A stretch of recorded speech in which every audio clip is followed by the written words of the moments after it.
temporada eu já entrevistei ortodontista, um repórter internacional, um juiz federal e até um cientista da NASA. Mas todos eles têm uma coisa em comum.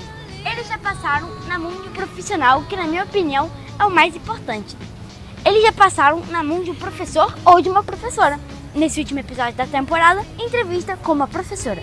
Diretor, roda a vinheta. No ar, mais um campeão de audiência. Censura livre.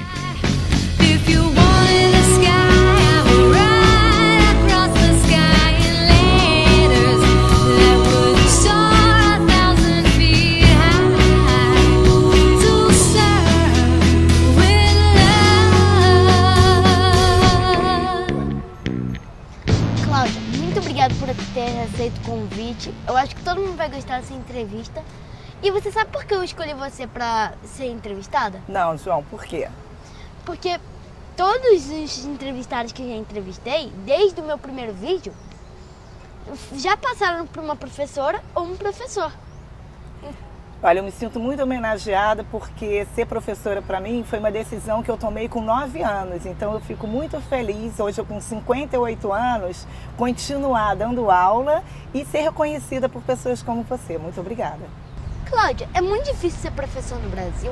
Bastante, mas eu acredito que todo professor que você entrevista, que você conversa, vai dizer assim, não faria outra coisa na vida. Em todas as dificuldades, eu acho que não tem carreira que gratifique mais do que ser professora.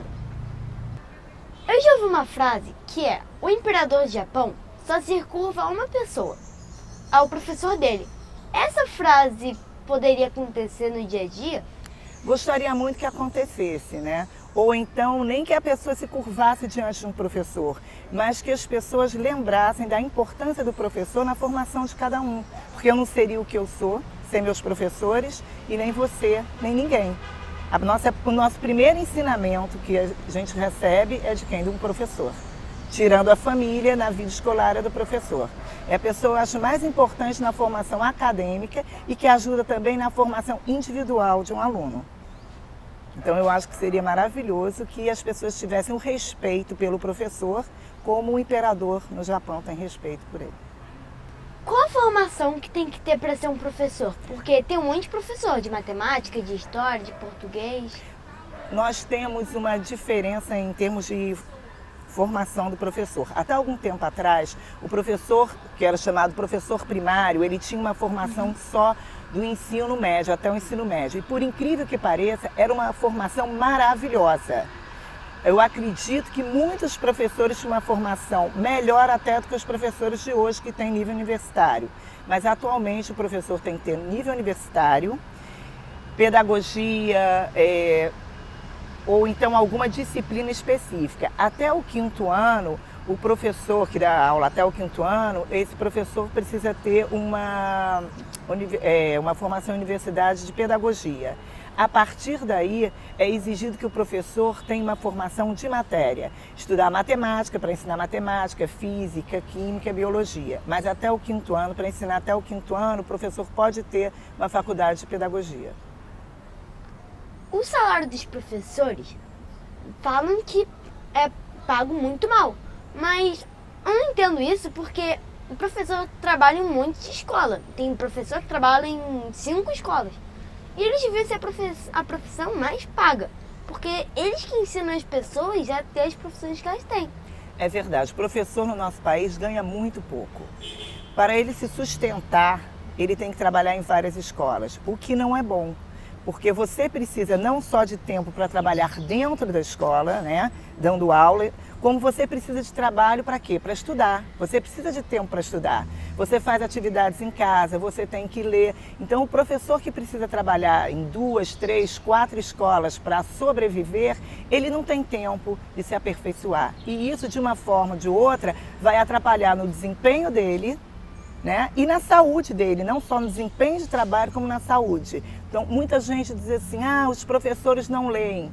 O professor no Brasil não lê. Primeiro, ele não tem tempo de ler e depois ele não tem dinheiro para comprar livros. Então, é muito cruel falar isso do professor, mas é verdade. Agora, ele tem contas para pagar, ele tem família e que ele precisa sustentar. Então, ele precisa trabalhar muito. O ideal seria ele trabalhar apenas como você tem algumas escolas que pagam um pouco melhor, dedicação exclusiva, que você tem um tempo em sala de aula e um tempo para pesquisa. A educação das crianças mudou muito quando você era criança pra cá? Bastante. Não só dentro de casa, quanto na escola, né? O aluno e a família tinham um respeito muito maior pela escola e pelo professor. O que o professor falava era lei, não se discutia. Hoje em dia já não é assim, né? A família exige muito da escola, muito mais do que a escola deve fazer. E o respeito, assim, diminuiu bastante, infelizmente. E a educação dos pais também mudou muito? Muito. Com a presença da mulher, né, no mercado de trabalho, essa mãe tem menos tempo, essa família tem menos tempo para se dedicar ao filho, como tinha na minha época, quando eu era pequena, que pouquíssimas mães trabalhavam. Eu não estou dizendo que isso seja ruim, você trabalhar, eu acho que todo mundo tem que trabalhar. Mas eu acho que, principalmente no Brasil, a mulher tem uma carga de trabalho maior.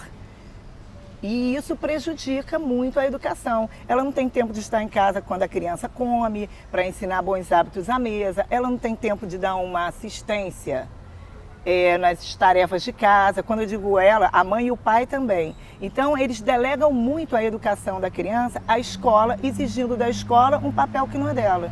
Porque a primeira educação, a educação vem de casa. A escola ajuda a formação do aluno, incluindo hábitos de educação. Mas a educação vem de casa e mudou muito. A internet ajuda ou não ajuda o desenvolvimento da criança A no colégio? internet ajuda e atrapalha. O excesso da internet e o mau uso da internet vai atrapalhar. Porém, ela ajuda até durante a aula mesmo. Por exemplo, quando eu estou dando aula, que eu tenho uma dúvida, ou eu quero enriquecer aquilo que eu estou ensinando, eu na hora vou acessar a internet, eu vou ter uma ajuda muito grande. Agora, o tempo que a criança passa, né, acessando a internet, isso tem que ser controlado. Isso tem que ser realmente visto, não só o tempo que a criança fica na internet, quanto o conteúdo que ela acessa. Os pais têm que saber o que os filhos estão vendo. Isso é muito importante. As provas estão começando e é por isso que esse é meu último vídeo da temporada, porque eu preciso estudar também. Você tem alguma, além de estudar, você tem alguma estratégia para ir bem nas provas? Estudar todos os dias. A criança que estuda todos os dias, quando chega na véspera da prova, ela vai dar uma recordada rápida na prova. Ela tem sempre a matéria em dia, né? E tem conceitos como tabuada, dependendo da idade, já está na ponta da língua. Porque uma criança de 2º ano, 3º ano, ela até não precisa decorar a tabuada como precisava na minha época. Você primeiro tem que entender o processo da multiplicação, mas com o tempo você tem que memorizar. Por quê? Eu não posso fazer a tabuada do lado? Pode fazer, mas você vai perder muito tempo. Então, as crianças memorizam tantas coisas, né? Não tem problema memorizar a tabuada, só vai ajudar, não é verdade?